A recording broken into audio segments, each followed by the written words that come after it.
এরে নবীর উম্মতের দল, বড় পীর আব্দুল কাদের জিলানী, মাহবুবে সুবহানী, কুতুবে রব্বানী রাস্তা দিয়া চলতেছেন। একটা কুকুর সামনে দাঁড়ায় গেল। কুকুর ডাক দিয়ে কয়, বড় পীর আমার কথার জবাব দিয়া তারপরে যাও, বলো তুমি ভালো নাকি আমি কুকুর ভালো? বড় পীর চিন্তায় পড়ে গেলেন, যদি বলি কুকুর তুই ভালো আমি খারাপ, আল্লাহর কোরআনের আয়াতের উল্টা হবে, কারণ বনি আদম হলো শ্রেষ্ঠ। যদি বলি তুই খারাপ আমি ভালো, তো অহংকারী আসিয়া যাবে। আর যদি বলি আমি খারাপ তুই ভালো, তো কোরআনের আয়াতের উল্টা হয়ে যাবে। এখন আমি খারাপও বলতে পারি না, ভালো বলতে পারি না।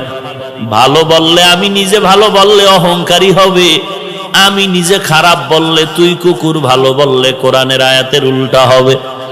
আল্লাহর ওলি বান্দা মোরাকাবায় ঢুকলেন, আল্লাহ জবাব দিয়া দিলেন।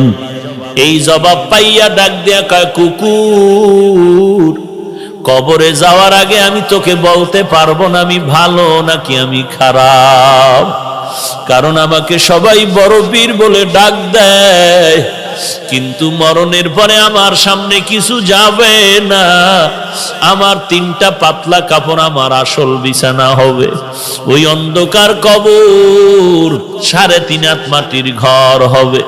ওই কবরে যাওয়ার পরে সাথী নাই, বাতি নাই। আল্লাহ পাকের 2 জন ফেরেশতা প্রশ্ন করার জন্য আসবে। আসার পরে 1 নাম্বার প্রশ্ন, রবের পরিচয় দাও। 2 নাম্বার প্রশ্ন হবে, তুমি ধর্মের পরিচয় দাও।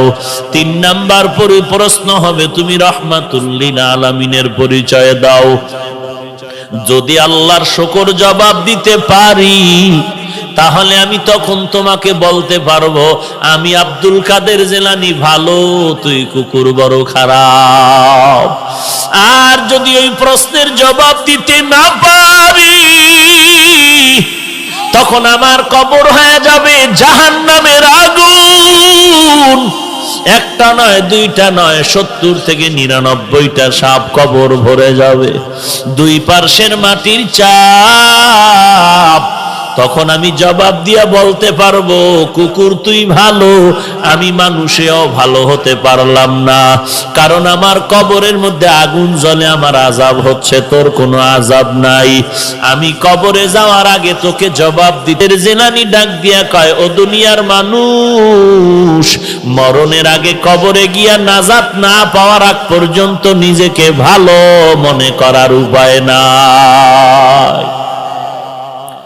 আমারে মাওলানা না বললে মনে কষ্ট পাই, আমারে আন্তর্জাতিক মুফাসসির না বললে কষ্ট পাই, আমাকে হাজী সাহেব না বললে কষ্ট পাই, আমাকে খতিব সাহেব না বললে বড় কষ্ট পাই। আমি প্রিন্সিপাল, আমি মুফতি সাহেব, আমি মুহাদ্দিস, এটা দাবি করে কত গর্ববোধ করি, কত অহংকার। কিন্তু কবরে গিয়া যদি নাজাত না পাই, আমার মাওলানাগিরি, মুফতিগিরি টাইটেলে আমার কোনো কাজ আসবে না। আর আমার টাইটেল লাগবে না যদি কবরে গিয়া আমলের কারণে আল্লাহ মাফ করে দেয়। আমি মাওলানা হওয়ারও দরকার নাই, মুফাসসির মুহাদ্দিস হওয়ারও দরকার নাই। আমার মতো ভালো জমিনে দুনিয়ায় আর কেউ হতে পারবে না।